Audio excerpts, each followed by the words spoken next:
привет! Выхожу к вам буквально перед тем, как начать снимать наши влоги на моего нового друга. И для меня это адски сложно, потому что я не привыкла. Я очень давно не пользовалась цифровой камерой, много лет. Хотя раньше постоянно только ей пользовалась. И я так привыкла к телефону и снимать себя на телефон, что сегодня, начав снимать на камеру, мне совершенно не нравится угол, ракурс, я не нравлюсь себе в кадре, мне не нравится, как это все выглядит. Хотя по логике вещей камера будет давать более классную картинку в рецептах. Видимо, дело привычки. Надо привыкнуть, и, наверное, несколько следующих видео будет таким миксовым. Скорее всего, я продолжу снимать что-то на телефон, что-то на камеру. В общем, нужно время, чтобы привыкнуть и видеть картинку в объективе другой. Поэтому заранее извиняюсь, если качество будет прыгать. Мне вообще очень сложно дается переход на какие-то технические апгрейды. Я со скрипом перешла на обработку видео с телефона на компьютер. Я освоила эту программу, в принципе, достаточно быстро, но я всегда очень долго на это решаюсь. Мне кажется, это неподъемным сложным процессом. Теперь для меня вот этот товарищ — это какой-то, я не знаю, я её боюсь даже по-своему. И я понимаю, что переходить нужно, но с другой стороны, процесс съемки должен быть комфортным, удобным для меня в первую очередь. В общем, я попробую. Я побалуюсь с ней, поиграюсь какое-то время. Если будет совсем не вмоготу, наверное, продам и перейду на какой-то другой вид съемки. Сейчас вариантов очень много. Не только телефон, но и много всего другого. Поэтому вот такое предисловие. Что еще хочу сказать? Да, я хочу приготовить сегодня очень вкусные, пышные, воздушные шоколадные булочки на дрожжевом тесте. Я очень давно не делала такую выпечку. И, если честно, сама ее очень люблю. Может быть, поэтому редко пеку, потому что просто боюсь ее печь. Иначе рука так и тянется, к ней так и тянется. Но хочу вам показать один рецепт интересный. Мне очень понравилась форма этой булочки, как она делается. Мне кажется, классно. Начинка может быть любой, как шоколадные, так и джемы какие-то густые. Я не знаю, какие-то намазки ореховые. В общем, добавляйте все, что вам хочется. Поэтому давайте начнем готовить. Итак, что нам нужно в этом рецепте? Конечно же, мука. Здесь у меня полкило муки высшего сорта. 250 миллиграмм молока. Сейчас я его подогрею, оно должно быть теплым. Пакетик дрожжей сухих. Растительное масло без запаха 80 миллиграмм. Здесь сахар, соль и 1 яичный белок. Сейчас мы все это будем собирать, замешивать тесто. Далее мы дадим ему 1,5 часа выстояться, либо меньше. Будем смотреть, потому что погода жаркая, тесто выстаивается очень быстро. Ну и дальше будем собирать с вами чудесные булочки. Так, сейчас в муке мы сделаем с вами углубление.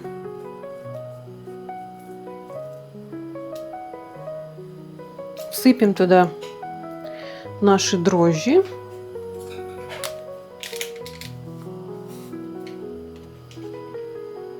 Сахар.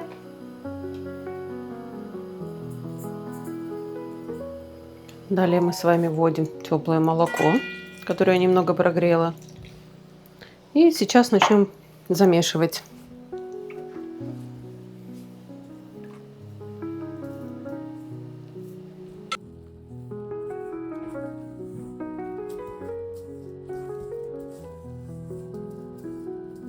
Добавим масло. У меня рафинированное оливковое масло без запаха. Также добавим сюда соль. Ее здесь аж 12 грамм нужно. Но, в принципе, на это количество муки это нормально. И белок сейчас также введем. Вот я его уже отделила. Ввожу белочек. И начну вымешивать.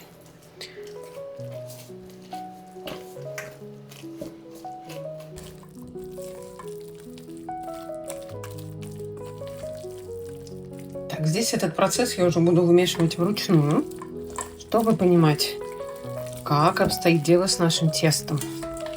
Оно должно быть гладким, не липким, но в то же время не перебитым мукой. Вот мы видим, что оно достаточно такое клёклое, мягкое.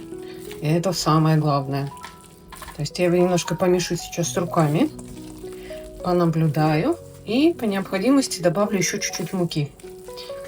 И понемногу начинаю добавлять муку. и наблюдать, как тесто себя ведет с мукой, чтобы понять нужную консистенцию и когда нужно остановиться. Количество теста выйдет, как заявлено в рецепте, 12 булочек. Отправлю его на стол.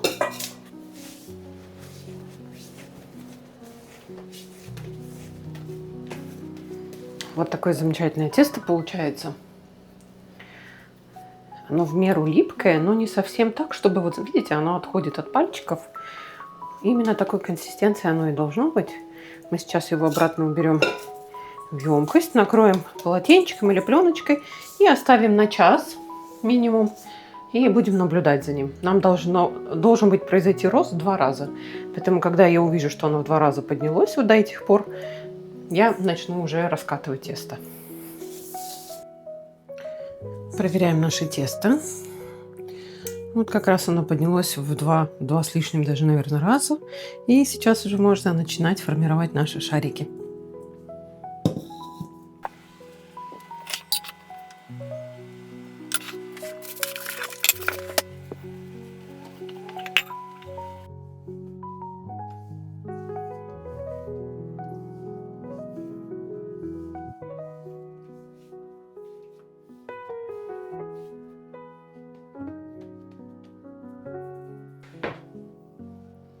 Итак, делим с вами наше тесто на 12 равных частей.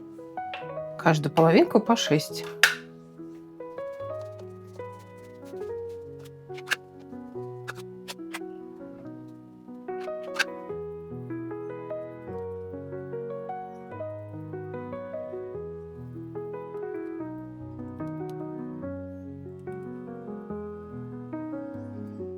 Итак, шарики я раскатала. И теперь нам нужно с вами сделать ровную круглую форму.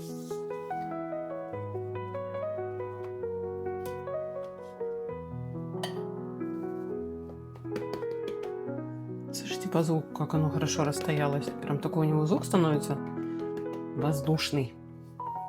Так, поехали раскатывать.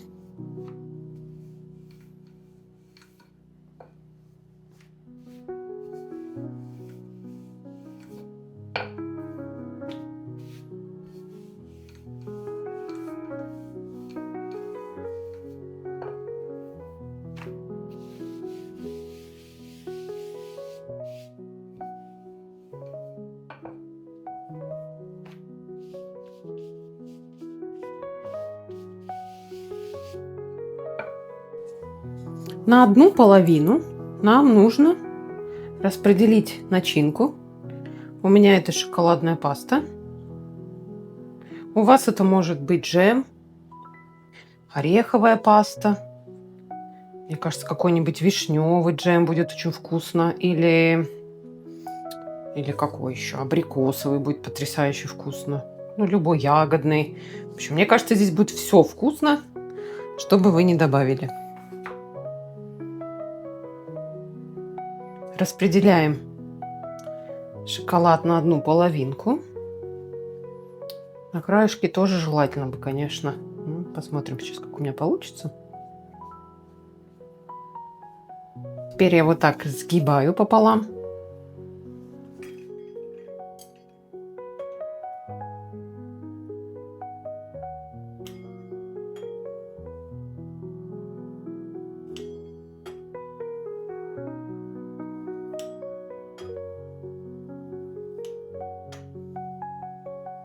Вот.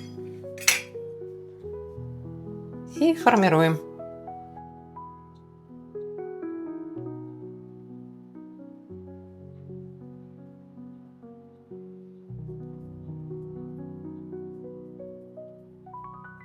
Вот такая красота.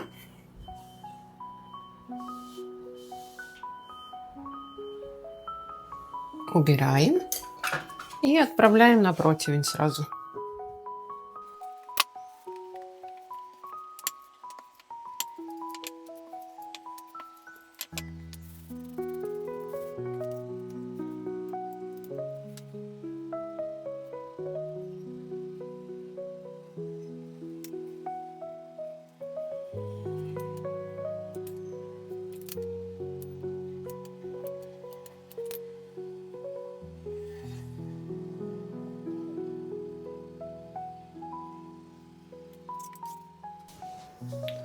Далее смажем желточком с водой.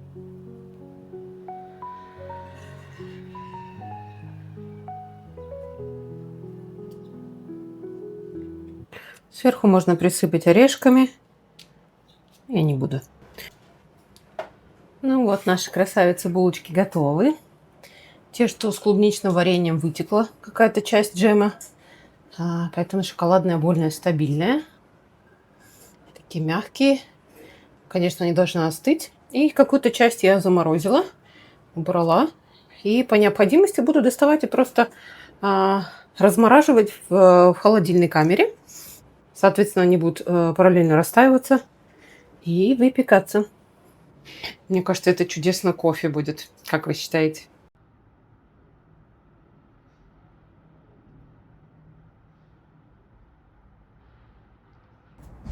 Доброе утро. У меня завтрак. Я сегодня решила сделать для меня непривычный завтрак, а точнее кофе, булочка и йогурт. Обычно я стараюсь по утрам добавлять обязательно, чтобы был протеин, клетчатка, в общем, как все модно сейчас и полезно для здоровья. Но иногда я сделаю себе вот такие поблажечки. Вот она, эта булочка. Мы вчера попробовали одну с дочкой и остались в полном восторге, потому что она, как вам объяснить, она очень сытная, конечно же, плюс она хрустящая. Тесто вот это вот основа шоколадное, но в то же время мягкое и очень ароматное, потому что тесто дрожжевое. Давайте попробуем. Она сегодня такая хрустящая. И за счет вот этого плетения получается много слоев. Шоколад, тесто, шоколад, тесто. Мы закручиваем. Потрясающая булочка. А с клубникой, кстати, и с джемом будьте осторожны, потому что половина вытекла, даже при том, что джем был очень густой. Все-таки вот эти отверстия не блокируют, наоборот, все вытекает. Но я попробовала, хотя в рецепте на видео было снято с каким-то джемом. В принципе, все было в порядке. Может быть, она более, то есть как бы слой такой тонкий-тонкий сделала, просто для вкуса. В общем, булочка потрясающая. Обязательно попробуйте этот рецепт. С кофе. Просто, мне кажется, идеальная пара. Доброе утро, друзья. Мне что-то так захотелось к вам выйти в эфир и записать пару строчек. У нас утро 10 часов, и погода стала такой свежей на эти дни, и прям кайф. Ходишь, и не жарко, и дома приятно. Вот бы она все лето такое продолжалось. Мы сегодня с мужем возвращаемся в заброшенный фитнес, который на пару месяцев забыли. Из-за жары, из-за всяких обстоятельств, но попробуем снова восстановиться и начать заниматься, потому что чем старше, тем это важнее. Так что пожелайте нам удачи.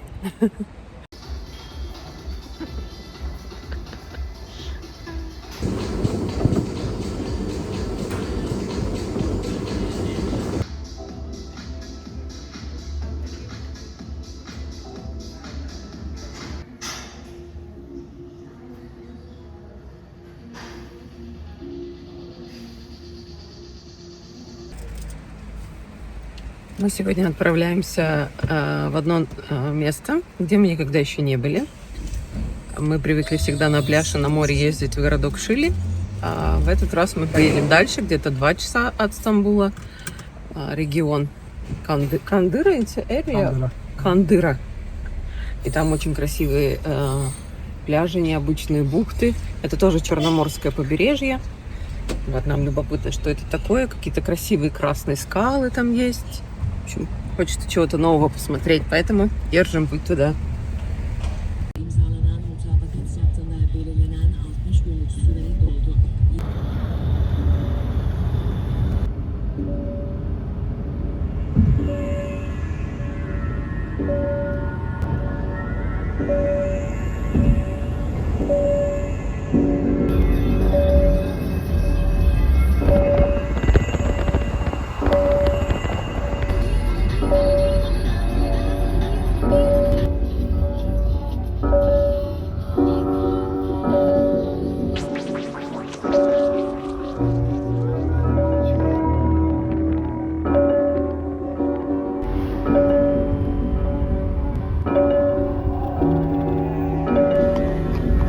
полиция на лошадях, жандармерия.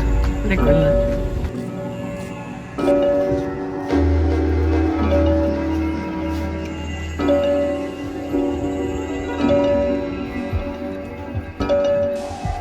Такие семиты. Даже не знаю, как их назвать. Прямые, выпрямленные. Горячие еще. В общем, этот пляж симпатичный, приятный, но весь забитый. Поэтому мы поедем дальше искать что-то более живописное, ближе к природе.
Здесь мы сейчас будем завтракать и пикниковать. Нашли вот такой интересный лесочек. Honey, what a strange, nice place. Yes, it's nice.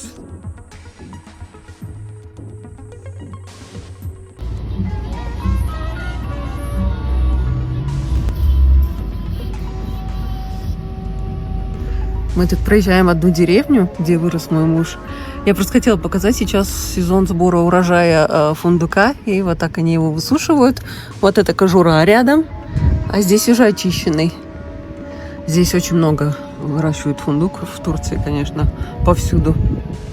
Ну все, путь держим дальше.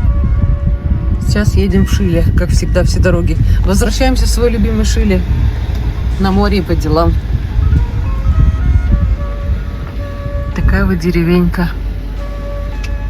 Моего супруга отсюда по отцовской линии все родственники. Здесь они выросли. Уже на протяжении, там, я не знаю, 200 лет, наверное, жили здесь они. Вот этот домик, кстати, их семьи, насколько я помню.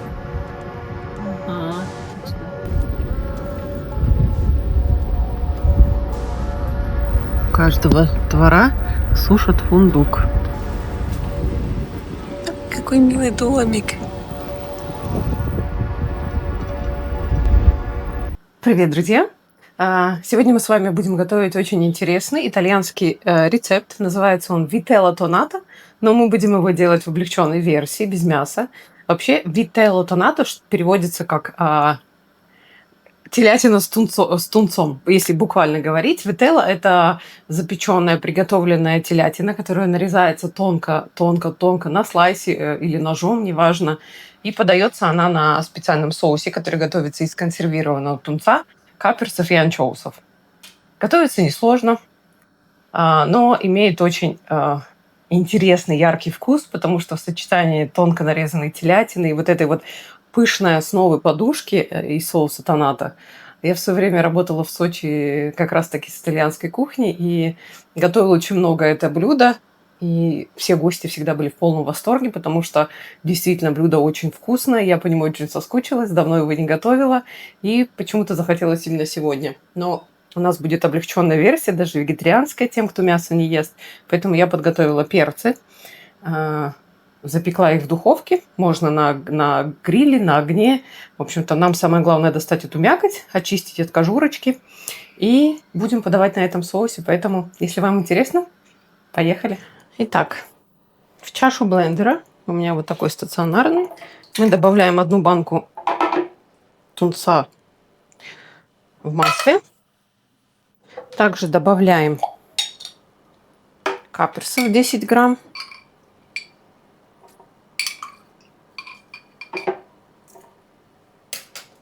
Анчоусов нам понадобится 3 штучки, 3 рыбки. Если у вас в баночке, у меня паста из анчоусов. Я просто буду делать визуально.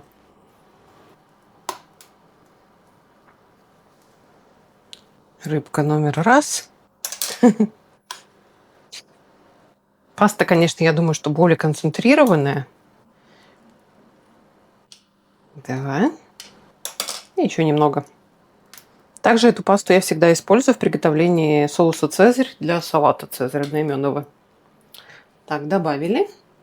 Далее нам понадобится с вами яйца отварные. 1 яйцо и 1 желток. Далее добавим сок лимона.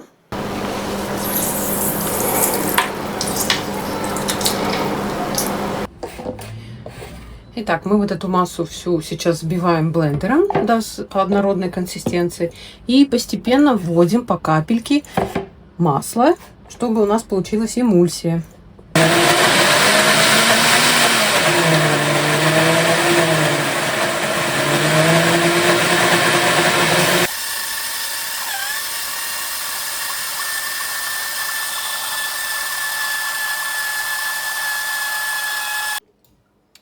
В общем, эмульсия готова. Получилась она хорошей. Я довольна результатом. Выкладываем мы соус тоната на блюдо.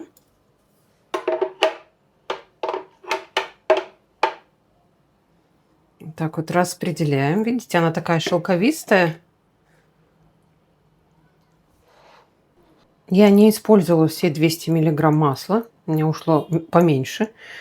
Мне не хочется, чтобы оно было слишком жирное. Здесь еще у меня осталось. Я уберу его в отдельную емкость и буду использовать. И сверху я выкладываю вот так вот перчики, почищенные заранее. Когда я запекаю перцы, я, наверное, думаю, что очень многие об этом знают, но вдруг. Когда я запекаю перцы, после запекания я сразу убираю их либо в пакет,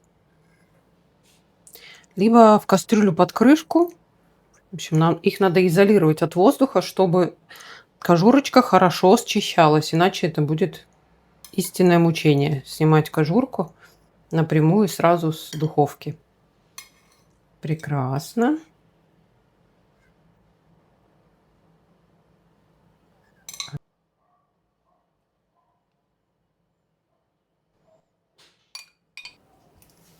Немного зелени.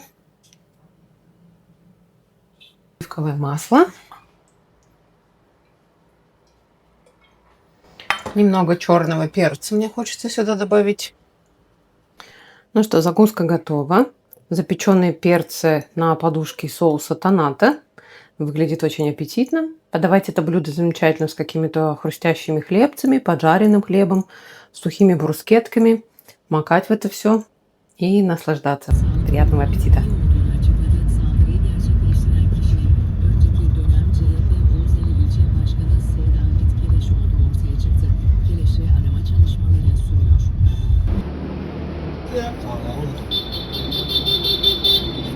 такой хаос? Потому что сегодня день экзамена.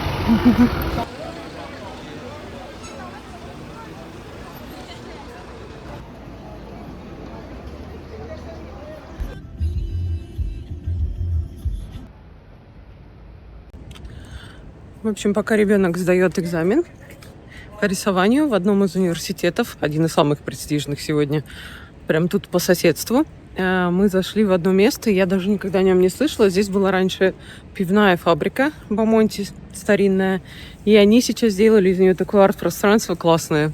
Прям покажу сейчас. Я никогда об этом не слышала, не видела, и тут очень симпатично.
Пора подкрепиться, пока мы в ожидании студентки. Яйца с суджуком, овощи, тост с сыром и томатами, чаек. Все очень вкусно, свеженькое. Мы в Нишанташе. Чисен буфе называется. Классное место, такое маленькое, уютное. Вот на такой улочке. Если что, имейте в виду. Потому что я знаю, что туристы часто приезжают в Нишанташе, гуляют.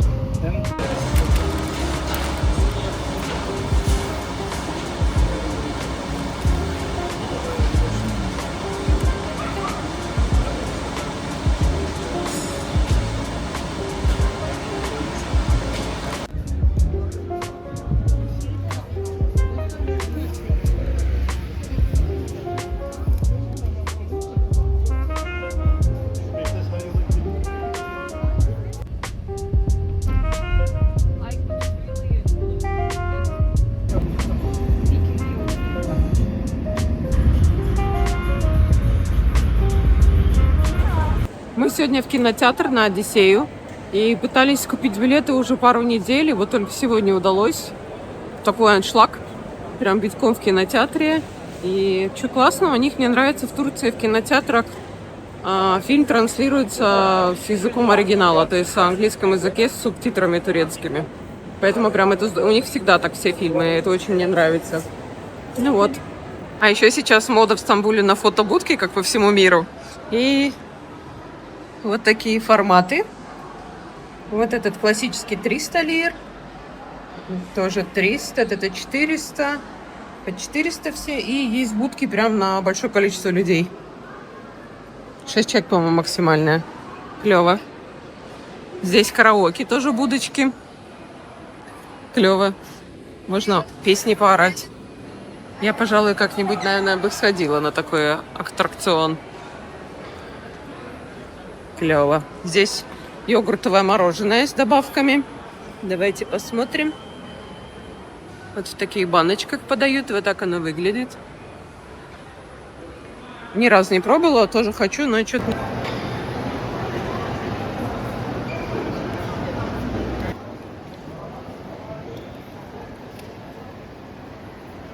soldier we left behind.